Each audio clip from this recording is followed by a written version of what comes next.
What do you think allows for the relationship between Dana and the fans? He's largely beloved despite often talking poorly about the fan base. Does he? Oh yeah, right. He calls them shitheads on social media. Like calling critics of the Conor title shots idiots. I don't care about the insults, but find it interesting that he's maintained this adoration, whereas other heads of sport like Manfred and Goodell would and have become pariahs for comparatively tamer things. Well, again, the best comparison is not commissioner of a league, it would be owner of a team. That's a better comparison. So while you don't see Goodell act that way and you don't see Manfred act that way, granted, you don't see Jerry Jones act that way, but Jerry Jones certainly is a more colorful personality, than the two men aforementioned. So that's one thing. The comparison is not quite right. Two, this has been something that has been interesting to me as well. Dana White first began to make a big public splash. So again, post Ultimate Fighter.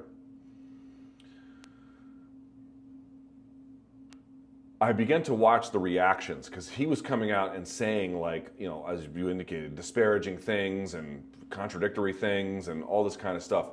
What you have to remember is the average fan, and certainly this was interesting to me, like I would get, people like, oh, I would be at the office back when I worked at SB Nation, and they would be like, oh, what do you cover? And this is not 2005, this is closer to like 8 or 9 or whatever, but the point still holds. And I'd be like, oh, MMA, and they're like, oh, I love Dana White. And I would ask him, like, why? Like, what is it about him that you like? Because again, you're right, like you don't hear that about not just commissioners. There's not a lot of people that go, I love the owner of my team. And even that's pretty rare. So what they said was, he just tells it like it is. He just tells it like it is. He's the guy that just, he's the anti-executive, right? While all those guys hem and haw, he doesn't. And I always thought that was like a really weird way to look at it. You're a promoter. It doesn't matter what you're promoting, but what you're going to do is promote those interests. That's not telling it like it is. That's telling the world how you want them to see it, right? Every promoter, we know this, every promoter has a very tenuous relationship with the truth. Like for me, when I hear another person being like, yes, this promoter of combat sports, boy, they just tell it like it is. Certainly it is true that there are times where he has had very candid rants that have been recorded. The famous one against Gary Shaw and the whole Kimbo Slice, Seth Petrozelli thing is a famous one. Like, that's fucking illegal. Like that one was a big one. So yes, it's not that the entire idea is not altogether true, but it's just a really weird way to compliment a combat sports promoter. The job I'm not even like bashing. The job requires you to have a tenuous relationship with the truth. It just does. You can't.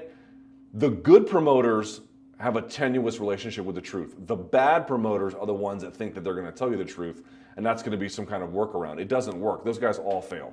So you can't even do it unless you're doing it in like a semi-dishonest way. That's the job. So that's why when people are like, yeah, he just tells it like it is, I'm like, word. And then you would ask them how much exposure to him they had, and the answer was not very much. They heard a snippet here, they heard a snippet there. So I was like, oh, right, well, as they get more exposure, maybe they'll come to feel differently. We'll have to see.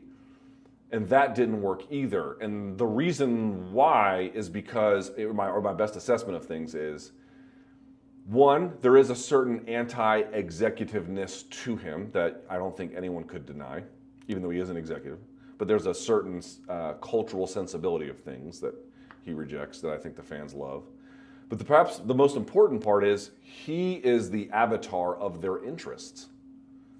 That's why they love him. Yes, they love the brashness. Yes, they love the blah, blah, blah. The rowdy, tough guy personality. They love all that stuff.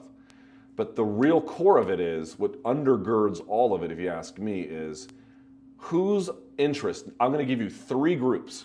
Dana White, fans, fighters. Of those 3 entities, pick the 2 whose interests are most closely aligned. Would you go fighters and Dana? No. Would you go fighters and fans?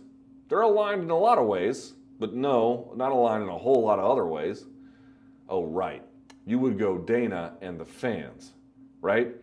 The closer he matches what they want, or rather I should say, what he wants already, dovetails exactly with what the larger preferences are, especially in terms of like even casual preferences, because those are the biggest ones, right?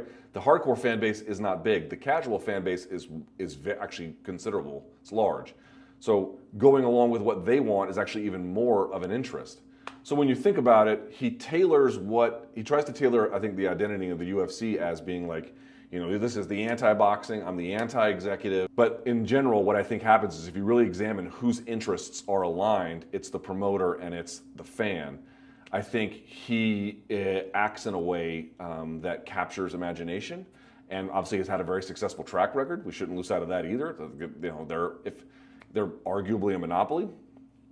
So the success combined with like the sort of, you know, anti-executiveness combined with the fact that what he wants and what he says and what he promotes, not all the time, obviously he has had a couple of clashes, but of all the different entities that I named, their interests are most closely aligned. They're going to have the fans are going to have natural sympathy for Dana in just by virtue of that in many cases. You may be like, well, isn't that the case in boxing? No, because the fighters have much more say over the process.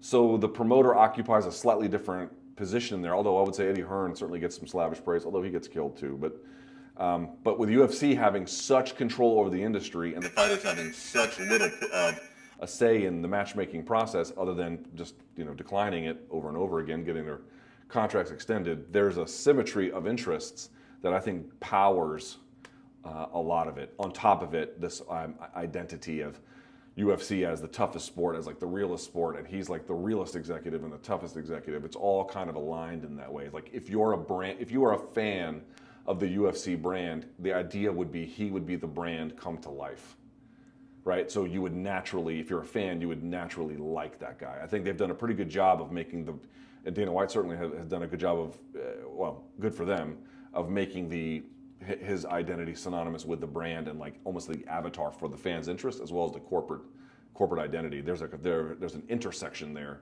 where all that's happening, and it has profound consequences.